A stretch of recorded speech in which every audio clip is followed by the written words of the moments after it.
الحمد للہ رب العالمین والصلاة والسلام علی سید الانبیاء والمرسلین وعلی آلہ واصحابہ اجمعین، اما بعد فاعوذ باللہ من الشیطان الرجیم، بسم اللہ الرحمن الرحیم۔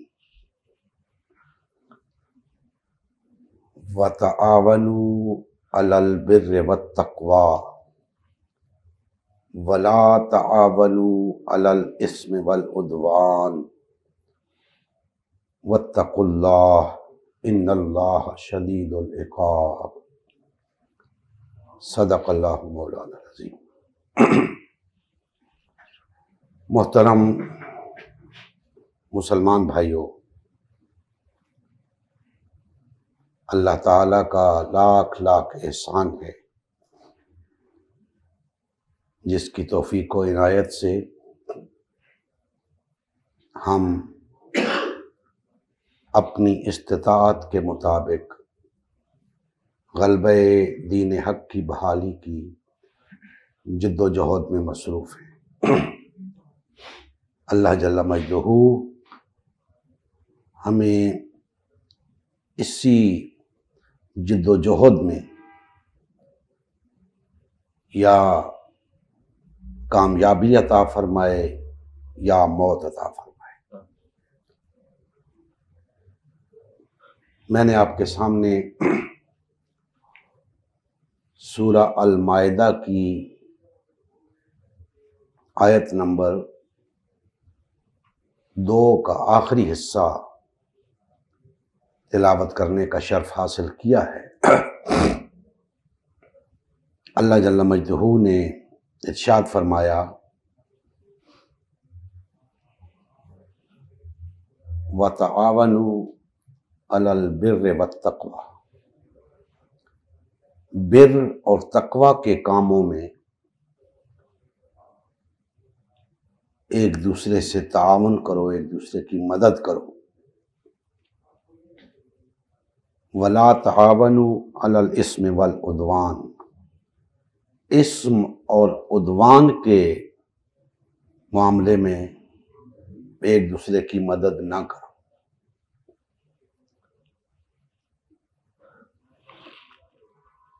اور اللہ سے ڈرتے رہو، کچھ شک نہیں کہ اللہ کا عذاب بہت سخت ہے۔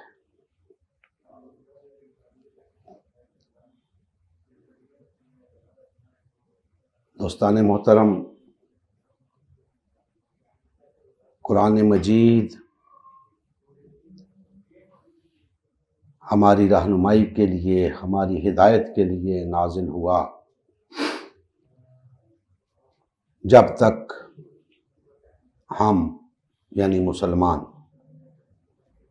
اس قرآن سے رہنمائی لیتے رہے، کامیابی ان کے قدم چومتی رہی۔ جب ہم نے یعنی مسلمانوں نے قرآن سے منہ پھیر لیا تو کامیابی، سربلندی، عزت، وقار ہم سے روٹھ گئے۔ آج ہماری زبوں حالی کی واحد وجہ قرآنی تعلیمات سے روگردانی ہے۔ آج بھی اگر ہم قرآن کی طرف رجوع کر لیں تو قرآن اور اس کی تعلیمات ہمیں اس بات کی ضمانت دیتی ہے کہ ہم اس دنیا میں سرخرو ہو سکیں، کامیاب ہو سکیں، سربلند ہو سکیں۔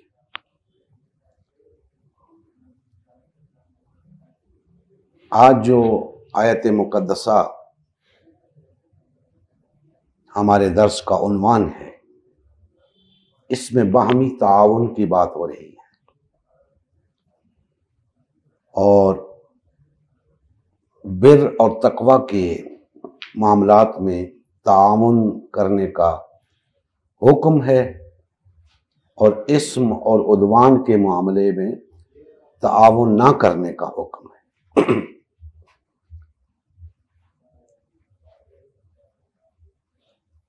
چونکہ ہم ترجمہ ہی پڑھ کے قرآن مجید کے معنی و مفہوم کو سمجھنے کی کوشش کرتے ہیں، اس لیے ترجمہ تو یہی کیا جاتا ہے کہ نیکی اور پرہیزگاری کے کاموں میں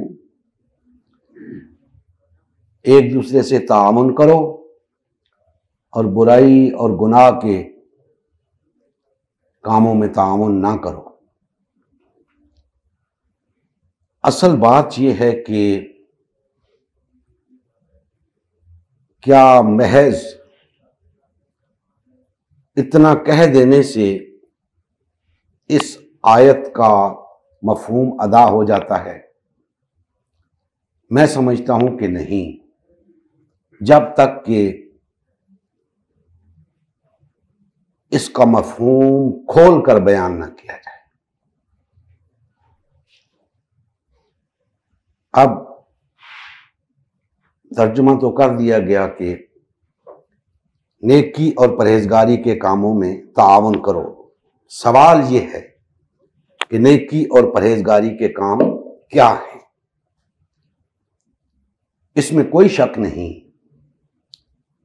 کہ ہر اچھا کام، خیر خواہی کا کام، فلاحی کام نیکی ہے اور اس میں تعاون کرنا چاہیے ایک دوسرے کے ساتھ۔ لیکن یہ ایک ایسی بات ہے کہ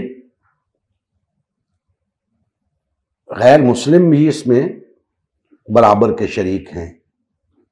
غیر مسلم بھی اس بات پہ زور دیتے ہیں کہ فلاحی کام ہونے چاہیے، نیکی کے کام ہونے چاہیے، کسی بھی مذہب سے تعلق رکھتے ہوں۔ یہ بات تو ایک عام بات ہے کہ نیکی اور پرہیزگاری کے کاموں میں ایک دوسرے سے تعاون کرو۔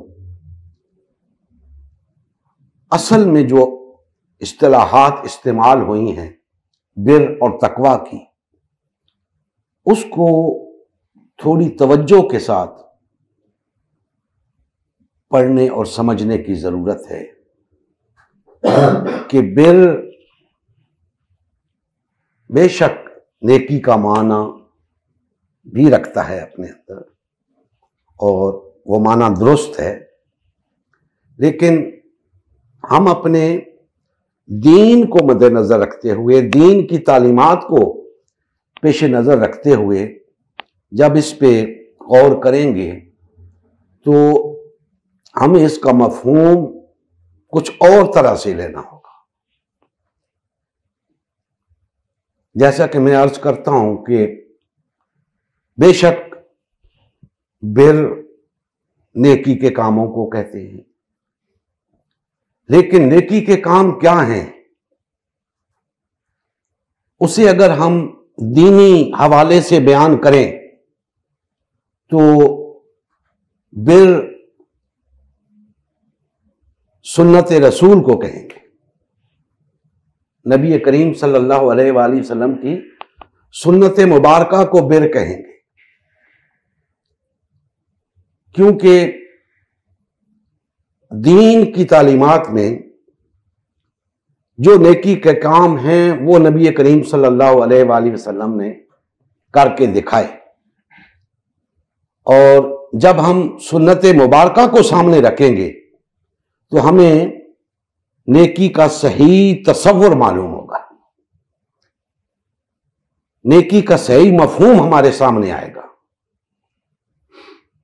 اور تقویٰ کی بات ہے جہاں تک، تو تقویٰ سے مراد عام پرہیزگاری نہیں، تقویٰ کا معنی ہے ان امور سے بچنا جن سے اللہ نے بچنے کا حکم دیا ہے۔ تو ہم یہ کہیں گے کہ نبی کریم صلی اللہ علیہ وآلہ وسلم کی سنت مبارکہ سے ہٹ کر کوئی کام نہ کرنا، یہ تقوی ہے۔ سمجھے آپ؟ بر کیا ہے؟ آپ کی سنت مبارکہ کے مطابق کام کرنا، اور تقوی کیا ہے؟ آپ کی سنت مبارکہ سے ہٹ کر کوئی کام نہ کرنا۔ اب اس بات کو جب آپ سمجھنے کی کوشش کریں گے تو آپ کو سمجھ آئے گی کہ یہ نیکی اور پرہیزگاری ہوتی کیا ہے۔ اس کے بعد فرمایا کہ وَلَا تَعَاوَنُوا عَلَى الْإِثْمِ وَالْعُدْوَانِ، گناہ اور برائی کے کاموں میں ایک دوسرے سے تعاون نہ کرو۔ گناہ کی کیا تعریف ہے، برائی کی کیا تعریف ہے، لازم ہے کہ اسے واضح کیا جائے۔ تو اسم کو جب ہم دیکھتے ہیں قرآن کی روشنی میں تو اسم آپ یوں سمجھ لیں کہ کفر و شرک کا نام ہے۔ اسم کفر و شرک کا نام ہے، یعنی کفر و شرک کے معاملات میں تعاون نہیں کرنا، اور عدوان ظلم کو کہتے ہیں، زیادتی کو کہتے ہیں۔ ظلم اور زیادتی کے معاملے میں بھی تعاون نہیں کرنا۔ اب ہمیں سمجھ آتی ہے کہ اس تعلیم کا مفہوم کیا ہے، کہ ہم نے زندگی بھر نبی کریم صلی اللہ علیہ وآلہ وسلم کی سنت مبارکہ کے مطابق اگر کام ہو رہا ہے تو اس میں ایک دوسرے سے تعاون کرنا ہے، اور اگر سنت مبارکہ سے ہٹ کر ہو رہا ہے تو اس سے بچنا ہے۔ یہ تقوی ہے۔ اسی طرح اگر کفر و شرک کا معاملہ ہو رہا ہے تو ہم نے اس میں تعاون نہیں کرنا، کسی صورت نہیں کرنا۔ ظلم و زیادتی کا معاملہ ہے تو بالکل تعاون نہیں کرنا۔ آج ہم نے اس پیمانے کو سامنے رکھنا ترک کر دیا ہے۔ آج جہاں ہماری طبیعت چاہتی ہے تعاون کرتے ہیں، جہاں طبیعت نہیں چاہتی وہاں تعاون نہیں کرتے۔ اس بات کو نہیں دیکھتے کہ دینی نقطہ نظر سے، قرآنی تعلیم کی روح سے، سنت نبوی کی روح سے کہاں ہمیں تعاون کرنا ہے اور کہاں نہیں کرنا۔ اب دوستان محترم، اسی بات کو سمجھنے کے لیے عرض کرتا ہوں کہ ہم مسلمانوں کا تعاون کس قسم کا چل رہا ہے۔ ہم جب تعاون کی صورت دیکھتے ہیں اپنے معاشرے کے اندر تو ہمیں نظر آتا ہے کہ تعاون بااثر لوگوں کے ساتھ ہوتا ہے، کمزور کے ساتھ تعاون نہیں ہوتا، طاقتور کے ساتھ تعاون ہوتا ہے، کمزور کے ساتھ، ناتوان کے ساتھ نہیں ہوتا، غریب کے ساتھ نہیں ہوتا، چور، چکے، بدماش، ڈاکو، لٹیرے، منشیات فروش، کرپٹ لوگ، ان کے ساتھ تعاون ہوتا ہے۔ لیکن شریف، نیک، امن پسند، غریب، معزز، ان لوگوں کے ساتھ تعاون نہیں ہوتا۔ اس کی مثال، کئی مثالیں ہیں، سب سے بڑی مثال آپ کے سامنے رکھتا ہوں کہ ہمارے ہاں الیکشن ہوتا ہے، ہزارہا لوگ امیدوار ہوتے ہیں، ان میں چور بھی ہوتے ہیں، ان کے ساتھ تعاون کون کرتا ہے؟ مسلمان، جو انہیں ووٹ دیتا ہے وہ مسلمان ہوتا ہے۔ وہ ان کے ساتھ تعاون کرتا ہے۔ ڈاکو، لٹیرے، منشیات فروش، بدمعاش، شرابی، ہر قسم کے لوگ الیکشن میں کھڑے ہوتے ہیں، اور ووٹ ان کو کون دیتا ہے؟ مسلمان۔ اب آپ دیکھتے جائیں کہ یہ تعاون کیا قرآن و سنت کی روح سے بر اور تقوی کے کاموں میں ہو رہا ہے؟ ہرگز نہیں۔ یہ بر اور تقوی کے کاموں میں تعاون نہیں ہے، لیکن ہم تعاون کیے جا رہے ہیں بحیثیت مجموعی۔ لاکھوں کروڑوں لوگ یہی تعاون کیے جا رہے ہیں۔ قرآن و سنت کی روح سے یہ تعاون درست نہیں ہے، لیکن ہم کیے جا رہے ہیں، کیونکہ قرآن و سنت کی تعلیم ہمارے پیش نظر نہیں ہے۔ اور جہاں منع کیا گیا کہ کفر و شرک اور ظلم و زیادتی کے معاملات میں تعاون نہ کرنا، ہم وہی تعاون کیے جا رہے ہیں۔ پہلی صورت میں ہم نبی کریم صلی اللہ علیہ وآلہ وسلم کی سنت مبارکہ کو پیش نظر نہیں رکھ رہے کہ آیا یہ سنت مبارکہ ہے بھی یا نہیں، کہ کرپٹ لوگوں کے ساتھ تعاون کرو، یہ سنت نہیں ہے، تو یہ بر نہیں ہے۔ اور سنت سے ہٹ کر جو کام ہو رہا ہے تو اس میں تعاون نہیں کرنا، بچنا ہے اس سے۔ تو یہ کام سنت سے ہٹ کے ہو رہا ہے، اس لیے اس سے بچنا ہے، یہی تقوی ہے۔ اور کفر و شرک اور ظلم و زیادتی کے معاملات میں تعاون نہیں کرنا، تو یہ کام کفر و شرک بھی ہے، ظلم و زیادتی بھی ہے، لیکن ہم اس میں تعاون کیے جا رہے ہیں، اور کروڑ لوگ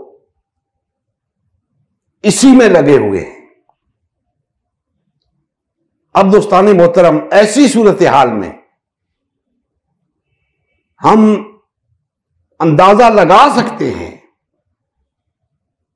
کہ مسلمان کس طرف جا رہا ہے، قرآن کی تعلیمات سے منہ موڑ رہا ہے یا قرآن کی تعلیمات کے مطابق جا رہا ہے۔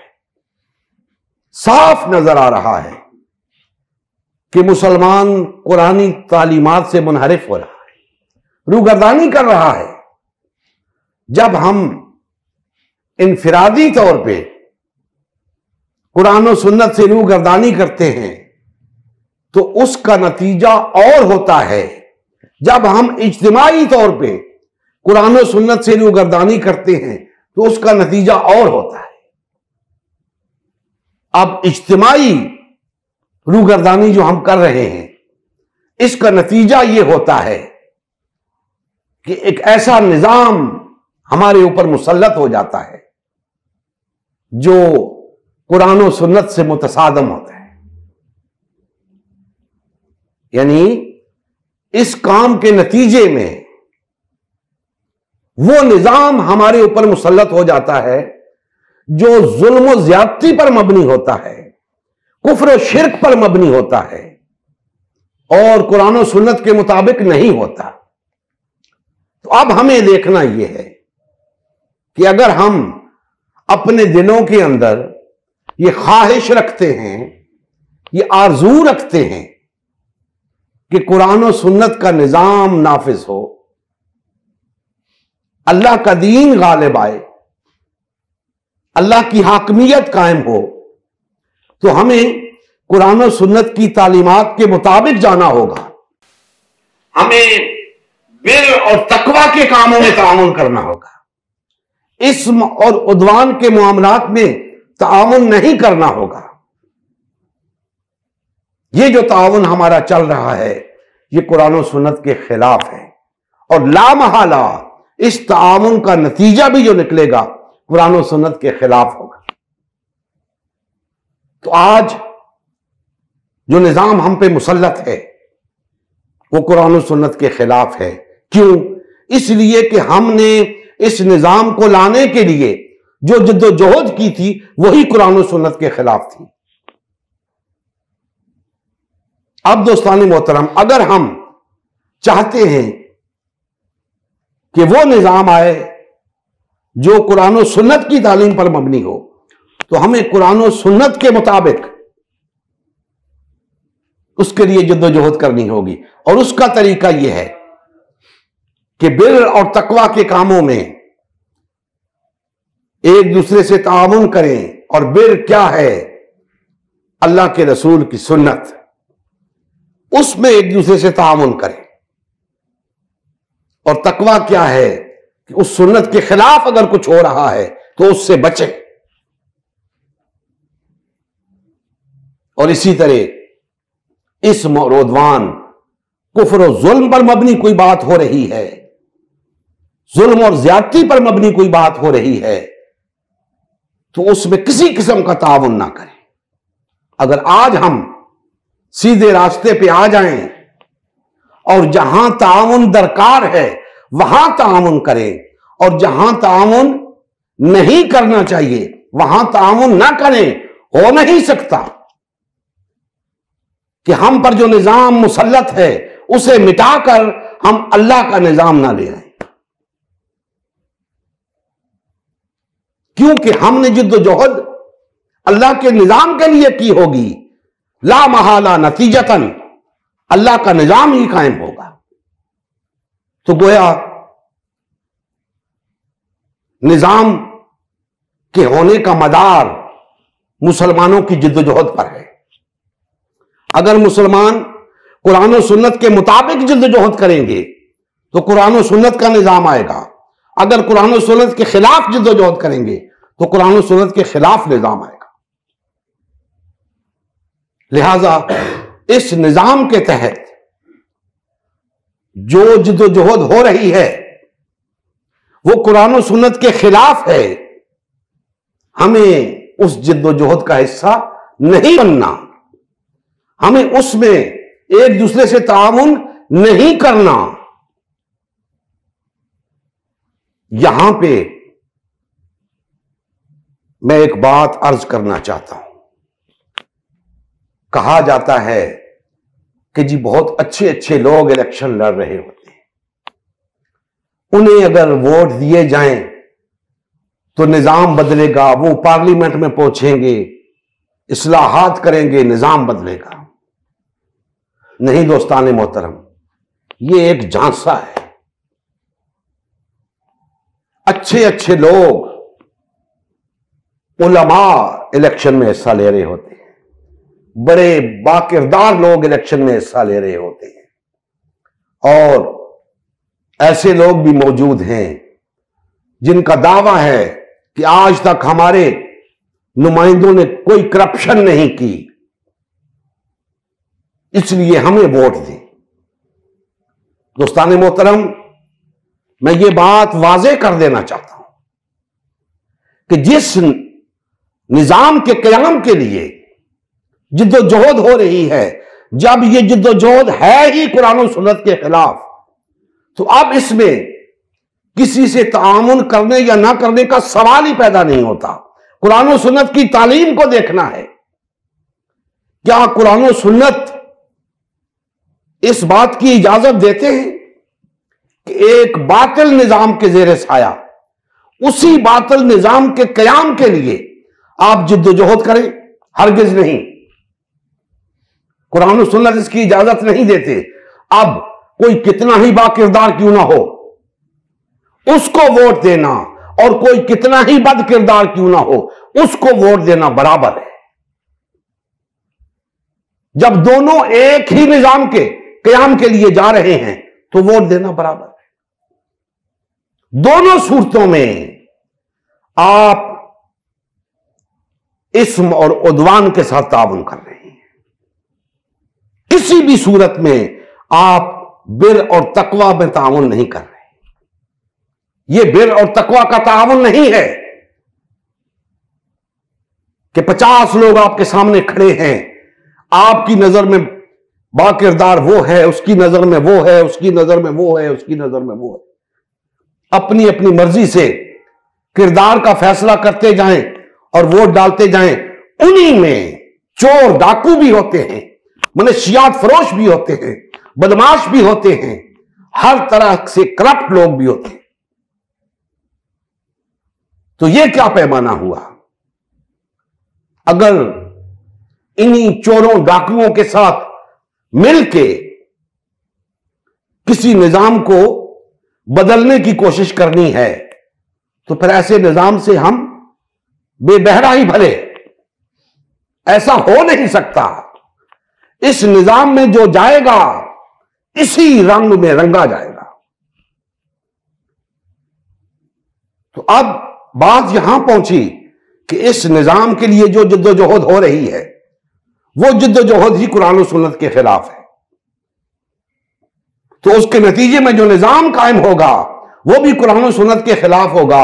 آپ اچھے لوگوں کو لائیں یا برے لوگوں کو لائیں، چھوٹی برائی کو لائیں یا بڑی برائی کو لائیں، نظام وہی ہے، وہی قرآن و سنت کے خلاف۔ تو اس کے لیے جو جد و جہد ہو رہی ہے وہ بھی قرآن و سنت کے خلاف۔ تو اب ہم اس آیہ مبارکہ کی روشنی میں جب دیکھیں گے کہ بر اور تقوی کے معاملات میں تعاون کیا ہے، تو وہ ہے اللہ کے رسول کی سنت کی پیروی صلی اللہ علیہ وسلم۔ وہ کیا ہے؟ سنت کی پیروی کیا ہے؟ آپ یقین جانیں جب تک مسلمان وحدت اختیار نہیں کر لیتے سنت کی پیروی نہیں ہو سکتی۔ تو سنت کی پیروی کے لیے وحدت اختیار کرنی ہوگی۔ وحدت اختیار کریں گے تو تقوی والے بنیں گے، وحدت اختیار کریں گے تو تقوی والے بنیں گے، تب آپ ان چیزوں سے بچیں گے جو خلاف سنت ہیں، تب آپ اس نظام کی جد و جہد سے بچیں گے جو خلاف سنت ہے۔ سنت کے مطابق اگر چاہتے ہیں کہ نظام آئے تو سنت کے مطابق چلنا ہوگا، اور سنت کے مطابق چلنے کے لیے پہلا تقاضا ہے وحدت اختیار کریں۔ آپ آگے چل ہی نہیں سکتے، پہلا قدم ہے وحدت۔ وحدت اختیار کریں، آپ کو وہ راستہ نظر آ جائے گا، آپ اس راستے پہ چل پڑیں گے، اور جب تک سنت کی پیروی کرتے رہیں گے آپ اس راستے سے ادھر ادھر نہیں بھٹکیں گے۔ وہ راستہ آپ کو منزل پر لے جائے گا۔ منزل کیا ہے؟ اللہ کے دین کا غلبہ، اللہ کی حاکمیت کا قیام۔ آپ وہاں پہنچ جائیں گے کیونکہ آپ جو جد و جہد کر رہے ہیں وہ قرآن و سنت کے مطابق ہے، نتیجہ بھی وہی نکلے گا جو قرآن و سنت کے مطابق ہوگا۔ اب اس جد و جہد سے، سنت کے مطابق جد و جہد سے، ایسا ممکن ہی نہیں کہ جو نظام قائم ہو اس کے اندر کفر و شرک باقی رہ جائے، اس کے اندر ظلم اور زیادتی باقی رہ جائے، ہرگز نہیں۔ کفر و شرک تب باقی رہے گا، ظلم و زیادتی تب باقی رہے گی جب تک اس نظام کے لیے جد و جہد قرآن و سنت سے ہٹ کر ہو رہی ہو۔ اب دوستان محترم، اللہ سے ڈرنے کا حکم دیا گیا۔ اللہ سے ڈرو، اللہ کا تقوی اختیار کرو کہ تم اپنے تئیں بر اور تقوی کا معیار قائم کیے بیٹھے ہو، اسم اور عدوان کا معیار قائم کیے بیٹھے ہو۔ بر اور تقوی کا معیار قرآن سے کیوں نہیں لیتے؟ اسم اور عدوان کا پیمانہ قرآن و سنت سے کیوں نہیں لیتے؟ سمجھ آ جائے گی تمہیں۔ اور پھر سب لوگ اللہ سے ڈرنے والے ہو جائیں گے، ورنہ یاد رکھو اللہ کا عذاب بڑا سخت ہے۔ قرآن و سنت سے انحراف کرو گے تو اللہ کا عذاب بڑا سخت ہے۔ وہ اس دنیا میں بھی ہوتا ہے، آخرت میں بھی ہوگا، اور اس دنیا میں وہ ہو رہا ہے، مسلمانوں کے ساتھ وہ ہو رہا ہے۔ تمام روئے زمین کے اوپر مسلمانوں پر اللہ کا عذاب آیا ہوا ہے، کہیں معاشی طور پہ، کہیں مہنگائی کے طور پہ، کہیں بدامنی کے طور پہ، کہیں عدالتی ناانصافیوں کے طور پہ، کہیں غلامی اور محکومی کے طور پہ، ہر طرح سے مسلمان اللہ کے عذاب کا شکار ہیں۔ اور اللہ کا عذاب یوں ہی نہیں آیا کرتا، جب تک کوئی قوم اس عذاب کی مستحق نہیں ہو جاتی اللہ کا عذاب نہیں آتا۔ اور اللہ کے عذاب کے مستحق ہم کیوں ہوئے؟ تارک قرآن ہو کر، قرآن کو ترک کر دیا، اللہ کے عذاب کے مستحق ہو گئے۔ آج ہر طرف مسلمان عذاب کا شکار ہے۔ اگر مسلمان اس عذاب سے نکلنا چاہتے ہیں تو انہیں قرآن و سنت کی روح سے بر اور تقوی کے کاموں میں ایک دوسرے سے تعاون کرنا ہوگا، اور اس کا میں نے نقشہ آپ کے سامنے رکھ دیا کہ وحدت کو قائم کیے بغیر بر اور تقوی کا تعاون کوئی معنی نہیں رکھتا۔ اگر چاہتے ہو کہ بر اور تقوی کے معاملات میں ایک دوسرے سے تعاون کرو تو وحدت اختیار کرو، سارے تعاون اس کے اندر آ جائیں گے، اس وحدت کے اندر آ جائیں گے۔ اور اس راستے پہ جب چل پڑو گے تو یہ راستہ اس منزل کی طرف جاتا ہے کہ جس کے حصول کے لیے ہم مسلمان ہوئے، جو ہمارے مسلمان ہونے کا مقصد ہے۔ تو آئیے وہ راستہ اختیار کریں اپنی منزل کے حصول کے لیے، اللہ کے اس عذاب سے نکلنے کے لیے۔